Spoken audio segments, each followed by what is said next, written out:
The Amazon region is one of the most climate-sensitive parts of the world, yet it is also a critical part of our planetary ecosystem infrastructure.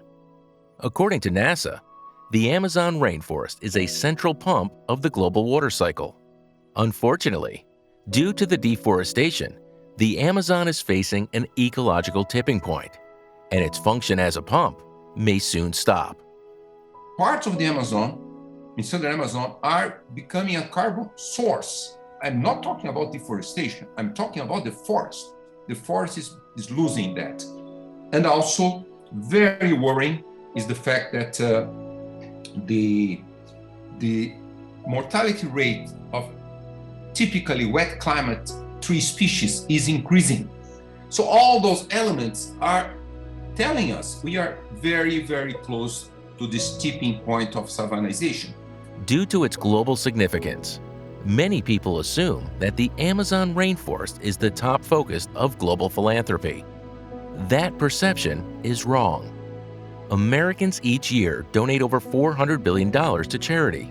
According to a 2020 report by the World Bank, only about $100 million of private philanthropy is spent on the Amazon rainforest conservation each year. That equals not 2%, but just 0.02% of American philanthropy. That we don't recognize the inherent and symbiotic nature of the relationship between human beings and the natural environment. And we're destroying it. And the Amazon, of course, is so critical to our ability to survive and thrive on this planet. I mean, the work to protect forests and other natural areas can get us 1/3 of the way to the urgent goal to keep global warming within 1.5 degrees. Global philanthropy is failing the Amazon, and as a result, we're at risk of losing the ecosystem to a deforestation tipping point that could put hundreds of billions of tons of carbon dioxide into the atmosphere. The process could disrupt global rain patterns, cause mass extinctions, destroy major breadbaskets, dry up water tables of major cities, and much more. A Amazônia deve ser preservada independente dos retornos financeiros que ela traz, porque ela já nos traz muitos retornos, não é? Ela é responsável pelo regime de chuvas praticamente toda a América do Sul, é responsável pela não saturação dos oceanos, porque coloca cerca de 20% da água doce que vai para os oceanos, e se for destruída é esse estoque de carbono de 250 bilhões de toneladas que poderão ser lançadas na atmosfera e desequilibrar o planeta. For it to work, local, traditional Amazonians need to be in charge of sustainable, commercial processes that are integrated with international, climate-smart markets and finance. How can we bring this vision into reality? Let's take a look. 1. Governance and the rule of law. 2. Bioeconomy development. 3. Carbon markets. 4. Blended finance. 5. Permanent protection areas. Governance and the rule of law. Grant makers have an instrumental role in supporting processes and NGOs that ensure governance and the rule of law in the Amazon region. The strategies range from research and advocacy to investigative journalism in the empowerment of indigenous communities through technology and training. One historic grant, for example, from the Ford Foundation, helped to finance the digitization of land registries to prevent further land grabbing. Grants from the Open Society Foundation and others support the Igarape Institute to study government policies and develop recommendations for engagement. For this region, we need to understand who is responsible for what in the public sector and what are the changes that might affect my business. So I join up forces, be with civil society, be with multi-stakeholder coalitions. So going alone today is very hard. These recommendations must consider the local context in a bottom-up approach in partnership with traditional communities. Eu, aqui do estado, estou representando a FUNERU, Associação das Comunidades Negras Rurais do Estado do Maranhão, mas represento também como quebradeira de coco, né? que é uma das produções que nós trabalhamos aqui como quilombola e extrativista. Bioeconomy development. The development of a bioeconomy is also supported by donors, including deforestation-free commerce. The Arapio Institute, for example, funded to develop technologies that map historic land use change and help boycotts of products that originate from recently deforested areas. The numbers that we have from Mapiomas, where we map all the land use changes in the last 35 years, show that only 1% of the deforestation is happening on the lands that are protected by forest people. It's more protected than the national parks and things like that. In the region, historic government and philanthropic budgets have supported significant scientific research, but that knowledge still needs to be transformed into business models that benefit locals.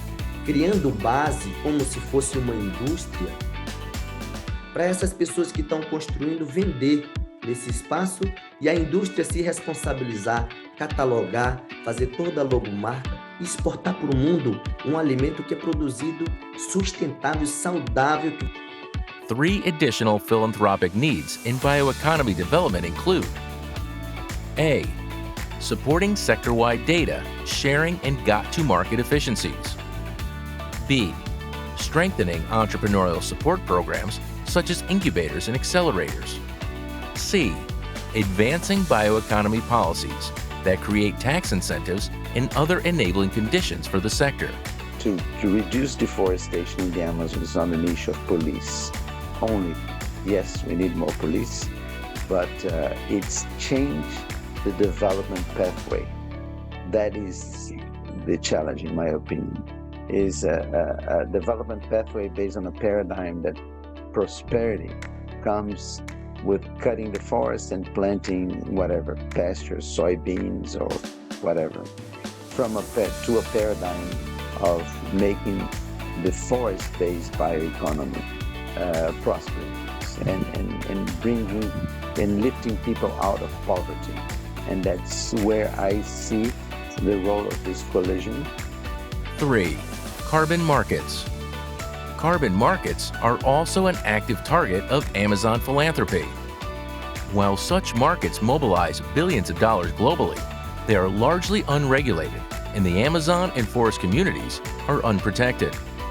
Sometimes, northern investors earn profits, while local Amazonians lack access to healthcare. As a result, donors support efforts to strengthen indigenous participation in carbon market design processes. Cuando ustedes hablan de económicamente la venta de carbono, para los indígenas no es solo carbono, ese ecosistema es vida, un ser vivo. As the Avena Foundation advocates, more support is needed to help designate the traditional forest-friendly commerce of locals as legitimate climate mitigation investing. To help me understand that if we're serious about a sustainable future, we need to put the people who know and who live in harmony with nature at the center, as teachers and guiders for the future. 4. Blended finance. For blended finance, philanthropy is key. As a form of risk capital, philanthropy can serve as a catalyst to mobilize private sector investment, making it possible to reach scale, which is essential given the size of the Amazon. Donor money has been used as first loss capital, as well as for loan guarantees.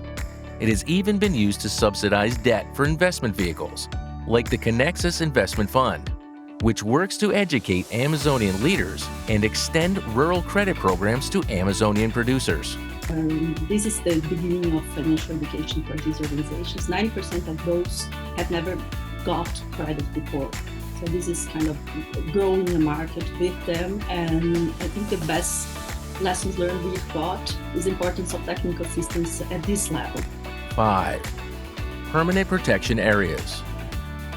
Permanent protection areas are among the most popular philanthropic targets of Amazonian donors with creation of nature reserves.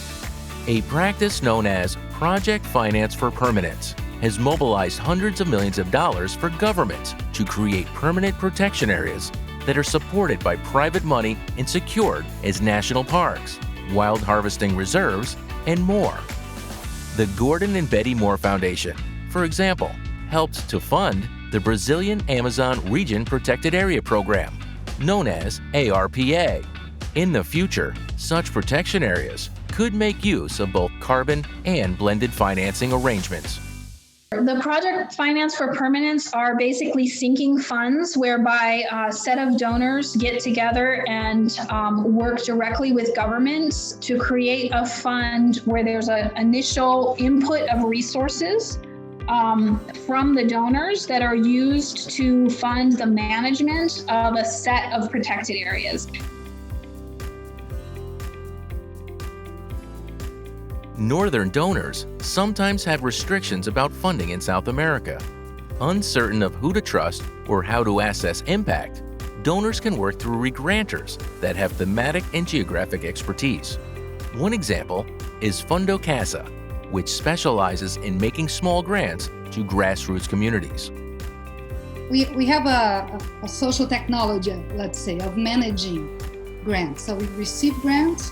So anybody who would like to invest in a certain area in a certain kind of way that respects, of course, our mission, we can work with them. Another example is Institute for Climate and Society, a philanthropic regranter that connects international funders with local partners working on climate. And we are also grant making for specific philanthropists who need a mechanism to do so. Most of our work is grant making. Like 85% of our resources are fully donated to other implementers, mostly civil society organizations in Brazil. In addition to offering regranter referrals, we support new Amazon donors by connecting them to philanthropic mentors. Staff from grant makers like the Malago Foundation have offered to provide philanthropic mentoring to new conservation-minded philanthropists. Most people that already got involved in the Amazon describe the experience as being life-changing. And I left really devastated. You see the news and you know what's going on in the world, but when you're in the midst of people telling you they're afraid of dying and they don't want to go extinct, it's a whole other level of humanity. And after such powerful personal experience, many of them have already started blending capital and deploying it to the Amazon region. I knew how grassroots people, traditional people, can do so much with so little because I witnessed that on the ground for so long. To help more donors learn more and engage with the Amazon, we offer access to podcasts and historic research on the region, and we invite them to philanthropic learning expeditions. We also make funding recommendations and connect new grant makers with new prospective grantees. Donors are also invited to put their philanthropic capital to work as part of blended finance arrangements that support long-term purchase contracts between local Amazonian farmers and global corporate off-takers. Join us to get involved in the Amazon and make your mark on climate today. Visit AmazonInvestor.org.